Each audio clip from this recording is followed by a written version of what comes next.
Weekly Science News. 안녕하세요. 한 주간의 주요 국내 과학 소식을 전해드리는 위클리 사이언스 뉴스 시간입니다. 오늘은 2019년 넷째 주 국내 과학기술 연구 소식을 전해드리겠습니다. 먼저 기초과학연구원 소식입니다.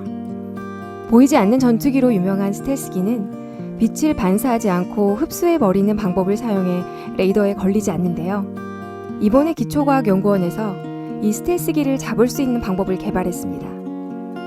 스텔스기가 빛을 반사하지 않고 흡수한다고 했는데 이 경우에 빛을 반사하는 대신 물체의 흡수한 에너지는 열로 바뀝니다. 이 열을 감지하는 방법을 쓰는 겁니다.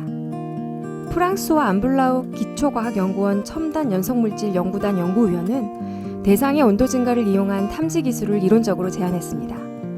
그리고 실제로 일상생활에서 소리, 전파 같은 파장으로 초고해상도 영상 촬영이 가능한 것을 증명했습니다. 여기서 이야기하는 초고해상도는 현미경에서 사용하는 개념으로 가시광선으로 볼 수 있는 현미경의 자연 한계 너머의 미시세계입니다.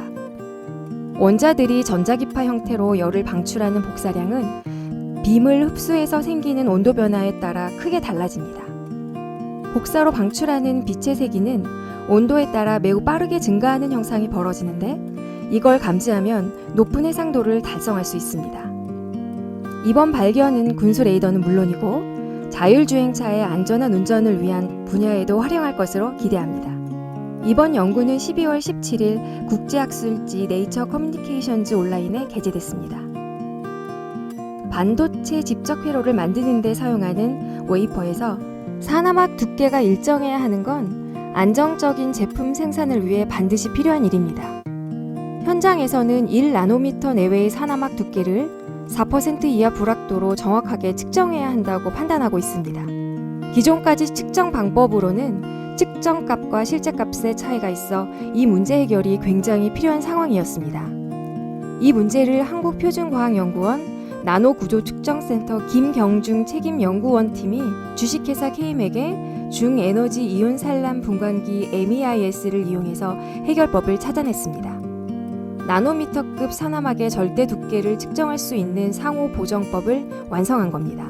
재현성이 좋은 중에너지 이온 산란 분광기로 산화막 두께를 측정한 다음 길이 단위의 소급성을 갖는 투과 전자현미경의 측정 결과로 보정했습니다.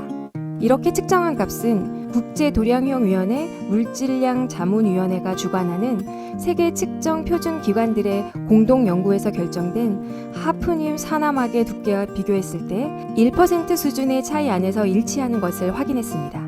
이번 연구 결과는 측정 과학 분야의 세계적 학술지인 메트롤로지아에 온라인 게재됐고 국가 표준 기술력 향상 사업을 통해 ISO 국제 표준으로 제정될 예정입니다. 카이스트는 이번 주 어떤 연구 성과를 발표했을까요? 인공지능이 인간에게 바둑을 이기는 시대가 도래한 지 한참이 됐지만 아직 뇌가 정보를 처리하는 원리에 대해서는 알고 있는 것이 거의 없습니다. 바이오 및 뇌공학과 이상환 교수 연구팀이 신경과학과 인공지능의 융합 연구를 통해서 인간의 문제 해결 과정에서 뇌가 정보를 처리하는 원리를 규명하는 데 성공했습니다. 인간이 어떤 문제를 해결할 때는 일단 목표를 설정한 후 전략을 수립하고 실행합니다. 잘못된 것은 전략을 수정하면서 해결할 때까지 계속 반복하죠. 이는 상태 의존적인 복잡한 시간의 함수입니다. 일반적으로 인간의 문제 해결 과정은 많은 양의 데이터를 모으기 어렵고 불확실성과 복잡도가 높아 빅데이터 기반의 딥러닝 설계 방식으로는 구현이 어렵습니다. 연구팀은 문제 해결을 위해 광학습 이론 기반 실험 디자인이라는 기술을 이용해서 문제 해결 목표, 문제의 복잡도, 상황 변화의 불확실성이라는 세 가지 변수를 동시에 변화시켰습니다. 이렇게 실제 인간의 문제 해결 과정과 유사한 상황을 구현한 건데요. 이걸로 문제 해결 과정을 설명할 수 있는 수학적 모델을 찾았습니다. 여기에 정밀 행동 프로파일링이라는 분석법까지 더해서 인간의 학습과 추론 과정을 모사하는 메타 강화 학습 모델을 구현했습니다. 연구팀은 알파고로 유명한 딥마인드는 물론 MIT, IBM AI 연구소, 케임브리지 대학 등 해외 관련 연구기관과의 국제 공동 연구를 통해서 기술의 파급력을 높여나갈 계획입니다. 내년 우리 머리 위에서는 어떤 일들이 벌어질까요? 한국천문연구원에서 2020년도 주요 천문 현상을 발표했습니다. 1월과 6월, 11월에는 지구의 반그림자에 달의 일부가 가려지는 반영월식을 볼 수 있고 6월 21일에는 달이 태양의 일부를 가리는 부분일식 현상을 볼 수 있습니다. 새해 가장 먼저 선보이는 반영월식은 1월 11일 2시 5분 42초에 시작하고 4시 10분에 최대로 가리고 6시 14분 24초에 종료됩니다. 이어 6월 6일 새벽에 있는 반영월식은 2시 43분 24초에 시작해 4시 25분 6초에 최대로 가립니다. 이날 달은 5시 22분에 져서 종료 시점은 관측할 수 없다고 하네요. 11월에도 반영월식을 볼 수 있습니다. 11월 30일에는 반영식이 시작된 채로 17시 13분 달이 떠올라 17시 42분 54초에 최대가 되고 20시 55분 48초에 끝이 납니다. 우리나라에서 관측 가능한 2020년 단 한 번의 부분일식은 6월 21일이며 서울 기준 15시 53분 4초에 시작돼서 17시 2분 27초에 최대가 되고 18시 4분 18초에 끝이 납니다.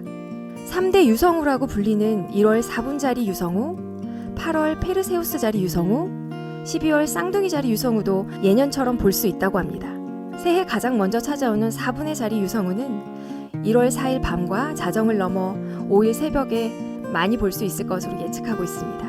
페르세우스 자리 유성우는 극대 시각인 8월 22일 22시경에 달이 뜨지 않아 관측하기 좋을 것으로 예상합니다.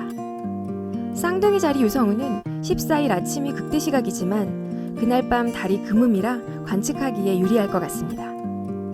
마지막으로 2020년 가장 큰 보름달은 4월 8일 월몰 직전 달이라고 하네요. 오늘 준비한 과학 소식은 여기까지입니다. 위클리 사이언스 뉴스는 매주 월요일 오전 8시에 업로드됩니다. 구독, 좋아요, 알람 설정 잊지 마세요. 그럼 다음 시간까지 늘 행복하세요.